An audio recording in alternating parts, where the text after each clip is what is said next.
2 minutes. Thank you, Mr. Speaker. I rise today to speak in support of H.R. 5378, the Lower Cost, More Transparency Act. Over the past several years, I've heard from countless Kentuckians about the challenges they face and the pain they're feeling due to the rising health care costs. This bipartisan landmark legislation marks the first step in driving transformational change across our healthcare system.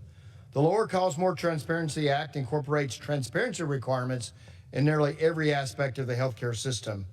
We're building on the Trump-era price transparency rules for hospitals and insurance plans. We're requiring pharmacy benefit managers to disclose prices and fees to lower costs for the patient's employers, and we're even requiring transparency for clinical labs. We have countless testimonials and data to show that transparency lowers costs. Recently, a multinational equipment manufacturer fired their PBM and started managing their own prescription drug benefits for its employees because they finally understood what they were being charged. But the most important part about this bill is that for once, it's not a top-down Washington knows best approach to the cost of health care. The American people have given Congress this mandate, with over 95% of surveyed voters supporting health care price transparency to reduce health care costs, according to a 2022 KFF poll.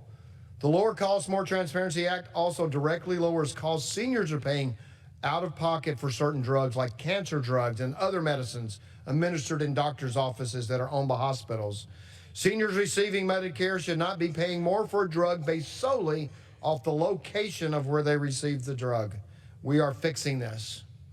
I also note that we're able to get major policy changes in this legislation while making sure the bill saves the American people money, an estimated over $700 million, an objective that Congress very rarely prioritizes.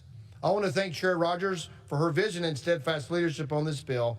I will proudly be casting a yes vote on H.R. 5378 and urge my House colleagues to do the same, and I yield back. Gentleman yields back. The gentleman.